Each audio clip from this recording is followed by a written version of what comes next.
नमस्कार बच्चों। कल हमने वाच्य का अध्ययन किया।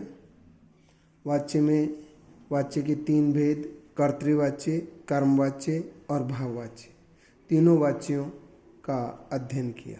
अब हम उन्हीं तीनों वाच्यों का अध्ययन एक तालिका के रूप में करेंगे कि इन तीनों वाच्यों में क्या क्या अंतर है। आप ये तालिका देख रहे हैं। कर्तृवाच्य, कर्मवाच्य और भाववाच्य, तीनों वाच्यों में कर्ता में कौन सी विभक्ति होती है, कर्म में कौन सी विभक्ति होती है और क्रिया किसके अनुसार लगती है, इसका अध्ययन हम एक तालिका के रूप में कर रहे हैं। सबसे पहले कर्ता। कर्तृवाच्य के कर्ता में प्रथमा विभक्ति का प्रयोग होता है। कर्मवाच्य के कर्ता में तृतीया विभक्ति का प्रयोग होता है तथा भाववाच्य के कर्ता में भी तृतीया विभक्ति का प्रयोग होता है। तो हमें ये याद रखना है, प्रथमा, तृतीया, तृतीया।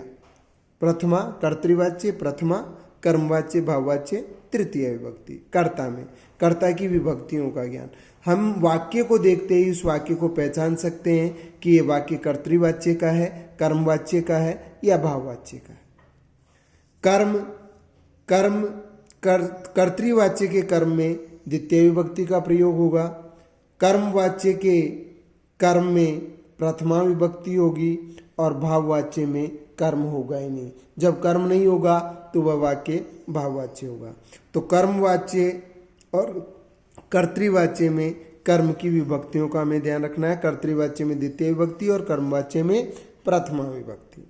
अब हम क्रिया देखते हैं। कर्तृवाच्य में कर्ता प्रधान होता है, अर्थात हम ये कह सकते हैं जिसमें भी प्रथमा विभक्ति होती है क्रिया उसके अनुसार लगती है। तो कर्तृवाच्य में कर्ता प्रधान होता है, अतः क्रिया कर्ता के पुरुष और वचन के अनुसार लगेगी। कर्मवाच्य में कर्म प्रधान होने के कारण क्रिया कर्म के पुरुष और वचन के अनुसार लगती है। और भाववाच्य में क्रिया हमेशा प्रथम पुरुष एक वचन की ही लगती है। प्रधानता कर्तृवाच्य में कर्ता प्रधान होता है, अर्थात कर्ता मुख्य होता है। कर्मवाच्य में कर्म मुख्य होता है और भाववाच्य में भाव मुख्य होता है। जैसे हम इनके एक एक उदाहरण देखेंगे।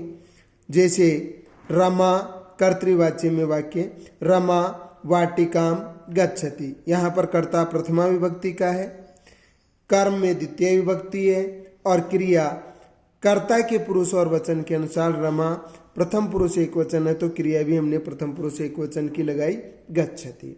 अब इसी वाक्य को अगर हमें कर्म में बदलना है तो जहाँ रमा में प्रथमा विभक्ति है उसको तृतीय विभक्ति में करेंगे हम रमया। वाटिका में द्वितीय विभक्ति, इसको प्रथमा विभक्ति में करेंगे वाटिका। और इसकी जो क्रिया है उसकी मूल धातु गम है, गम में यह जोड़ेंगे और वाटिका के अनुसार कर्म एक वचन प्रथम पुरुष है तो एक प्रथम पुरुष एक वचन की क्रिया लगाएंगे गम्यते। और इसी प्रकार भाववाच्य में कर्ता में तृतीय विभक्ति और प्रथम पुरुष एक वचन की क्रिया तेन हस्यते। ये हमारे वाच्य की तालिका है। अब हम वाच्य परिवर्तन तो कर सकते हैं, परंतु हमारे सामने जो समस्या है वो ये है कि कर्मवाच्य की क्रियाएं किस प्रकार बनाई जाती है। कई क्रियाएं ऐसी है जिनमें केवल यह लगाने से भाववाच्य और कर्मवाच्य की क्रिया नहीं बनती है। तो हम आगे देखते हैं कर्मवाच्य और भाववाच्य की क्रिया बनाने के लिए किन किन नियमों का हमें ध्यान रखना है, उन नियमों का अध्ययन करेंगे। कर्मवाच्य की क्रिया बनाने के नियम। सबसे पहला नियम है हमारा, मूल धातु के साथ यह जोड़ा जाता है कि जैसे हम सामान्य नियम के अनुसार कर रहे हैं, दोनों प्रकार की धातुओं के साथ, चाहे वो परस्मैपदी धातु हो चाहे वो आत्मनेपदी धातु हो, दोनों धातुओं के साथ ही यह जोड़ा जाता है। जैसे हस धातु है, परस्मैपदी है, इसका हस्य ये जोड़ने पर और पट का पट्ठे। इसी प्रकार सेव आत्मनेपदी है, इसमें भी यह जोड़ना है, सेव्य और लिख का लिखे। ये साधारण नियम है जो हम पहले भी इसका अध्ययन कर चुके हैं।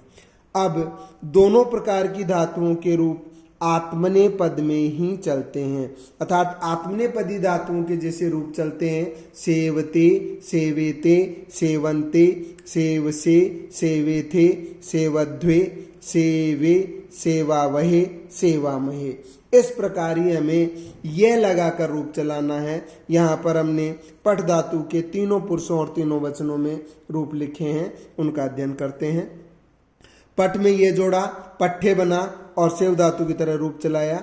पठ्यते, पठ्येते, पठ्यन्ते, पठ्यसे, पठ्येथे, पठ्यध्वे, पठ्ये, पठ्यावहे, पठ्यामहे। इस प्रकार हम तीनों पुरुषों में यह लगाकर किसी भी धातु के रूप बना सकते हैं। अब हम देखते हैं नियम आगे। रीकारांत धातुओं के अंतिम री का प्राय री हो जाता है।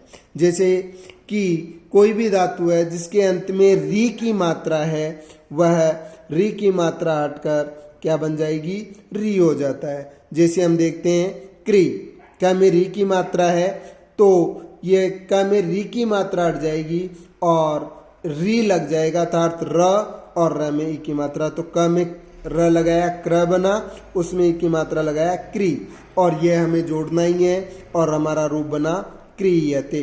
इसी प्रकार मृ का मृयते। तो जहां पर भी ऋकारांत धातुएं हों उसका री का री हो जाता है, ये हमें ध्यान रखना है। परंतु कई जगह इसका अपवाद भी मिलता है, जैसे कि स्मृ और जागरी आदि ऐसी कुछ धातुएं हैं, वे इस नियम का अपवाद है। इसमें री का री रहता है, री का अर हो जाता है, री नहीं बनता है। इनमें री का अर हो जाता है। जैसे स्मृ धातु है, म में री की मात्रा है तो इसको हम अर कर देंगे तो म पूरा हो जाएगा और र हलंत हो जाएगा, स्मर बनेगा, और उसमें ये जोड़ेंगे और आत्मनेपदी का रूप बनाएंगे तो स्मर्यते। और इसी प्रकार जागृयते। तो री होने पर भी दो हैं, स्मृ और जागृ धातु में री का अर होता है, बाकी शेष धातुओं में री जो हमारा स्वर है उसका री बन जाता है। अब देखिए नियम नंबर 4। कुछ धातुएं हैं वच, वप, वस, वद, स्वप। ये धातुएं हैं द्वे के व को, इनमें जो भी व आ रहा है उस व को उ हो जाता है। इन धातुओं का ध्यान रखना है और व का उ करना है। जैसे सबसे पहले हमने लिया वच धातु, वच का व है वो हो जाएगा उच्च, और उच्च होने के बाद यह जोड़ेंगे और फिर आत्मनेपदी रूप में चलाएंगे तो हमारा रूप बनेगा उच्यते। इसी प्रकार वप है तो व का उ हो गया, उप हो गया, यह जोड़ा उप्य और आत्मनेपदी में रूप चलाया उप्यते। वस का उस्यते, वद का उद्यते। तो जहां पर भी वह है उसको उ बनाना है। नियम नंबर 5। यज और व्यद धातु के य को, यज और व्यद धातु में जो य है उसको ई हो जाएगा, ऋस्व ई हो जाएगा, तथा प्रच्छ और ग्रह के र, प्रच्छ और ग्रह में जो र है उसको री हो जाता है। जैसे यज का देखेंगे हम, ई को, य को ई हो जाएगा तो इज हो जाएगा, यह जोड़ेंगे इज्जे बनेगा और आत्मनेपदी में रूप चलाते ही इज्जेते। इसी प्रकार व्यद का विद्यते। अब चलते हैं हम प्रच्छ, र का री, प्रच्छ तो र जो लगा हुआ है प में उसकी जगह री की मात्रा लग जाएगी, पृच्छ हो जाएगा, प्रच्छ का पृच्छ हो जाएगा, यह जोड़ेंगे पृच्छे और आत्मनेपदी में रूप चलाते प्रच्छेते। इसी प्रकार ग्रह का गृह्यते। नियम नंबर 6। धातु के अंतिम ई उ को दीर्घ हो जाता है। जो ऋस्व ई है और ऋस्व उ है उसका दीर्घ हो जाएगा। ये हम कर्मवाच्य की क्रिया बनाते समय, जैसे ई धातु है तो बड़ी ई हो जाएगा और यह जोड़ना ही है, ई है और आत्मनेपदी में रूप चलाएंगे ईयते। ची चीयते, जी जीयते, श्रु श्रूयते। तो जहां पर भी ऋस्व ई है उसका दीर्घ ई हुआ और ऋस्व का दीर्घ उ हो जाता है। इन नियमों को हमें विशेष रूप से ध्यान रखने हैं। नियम नंबर 7। आकारांत धातुओं के, आकारांत जिन धातुओं के अंत में आ है उनका आको ई हो जाता है, ऋस्व दीर्घ ई हो जाता है। अगर किसी भी धातु के अंत में आ है तो उसका दीर्घ ई हो जाता है। जैसे दा धातु, दा का दी हो गया दीयते, पा का पीयते, स्था का स्थीयते, हा का हीयते। ये धातुएं, हमारा यह जोड़ने का और आत्मनेपदी का नियम वही रहेगा, केवल धातुओं में जो परिवर्तन हो रहा है वो हमें ध्यान रखना है। इस नियम के भी अपवाद है। घ्रा और ज्ञा ऐसी धातुएं हैं जिनमें आ का ई नहीं होता है, तो हमें ये ध्यान रखना है कि अपवाद की धातुएं कौन कौन सी है। घ्रा का घ्रीयते न बनकर घ्रायते बनता है और ज्ञा का गीयते न बनकर ज्ञायते बन रहा है। तो जहां पर भी अपवाद है उन नियमों को हमें विशेष, उन धातुओं का विशेष ध्यान रखना है, बाकी नियम के अनुसार हमें करते रहना है। अगला नियम देखते हैं हम, नियम नंबर 8। उपधा के अनुस्वार या उससे बने पंचम वर्ण का लोप हो जाता है। उपधा के अनुस्वार या उससे बने पंचम वर्ण का लोप हो जाता है। तो सबसे पहले हमें ये देखना है कि उपधा क्या होती है।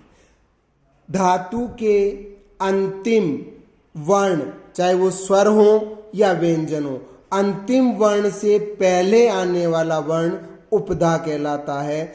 जैसे यहाँ पर बंध है, इसका अंतिम वर्ण ध है और उससे पहले न आ रहा है जो अनुस्वार का बना है पंचम वर्ण, तो इस न का लोप हो जाएगा और धातु हो जाएगी बध।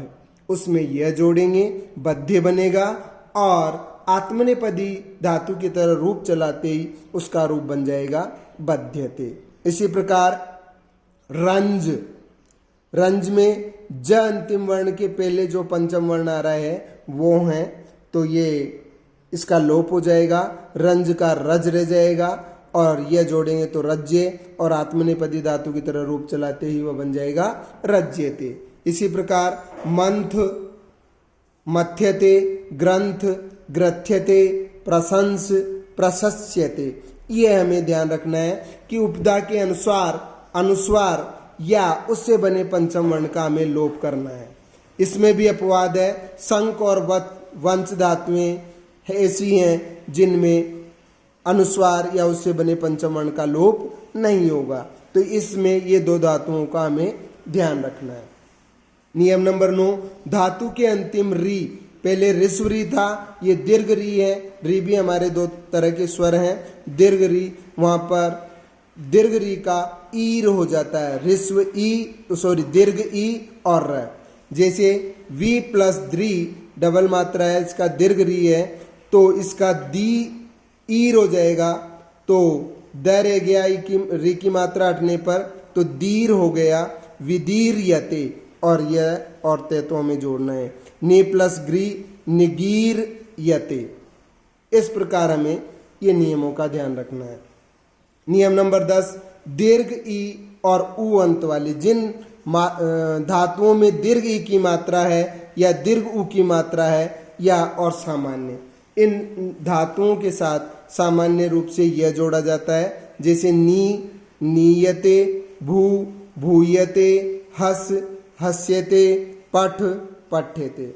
ये हमारे वाच्य हैं और कर्म वाच्य या भाववाच्य बनाने की क्रियाओं की ये 10 नियम हैं। इन 10 नियमों को हमें अच्छी तरह अध्ययन करना है, अपवाद वाली धातुओं को ध्यान में रखना है और उसके अनुसार साधारण वाक्य बनाकर, साधारण सिंपल वाक्य बनाकर उनको कर्मवाच्य में बदलना है और जिन वाक्यों में कर्म नहीं हो वहाँ डायरेक्ट हम उसको भाववाच्य में कर्ता में तृतीया और धातु का रूप बदल कर सकते हैं। धन्यवाद। इस प्रकार हमारा ये वाच्य का पाठ समाप्त हुआ। आपको साधारण वाक्य बनाकर अभ्यास करना है और अंत में मैं आपके पास अभ्यास के लिए कार्यपत्र भेजूंगा। धन्यवाद।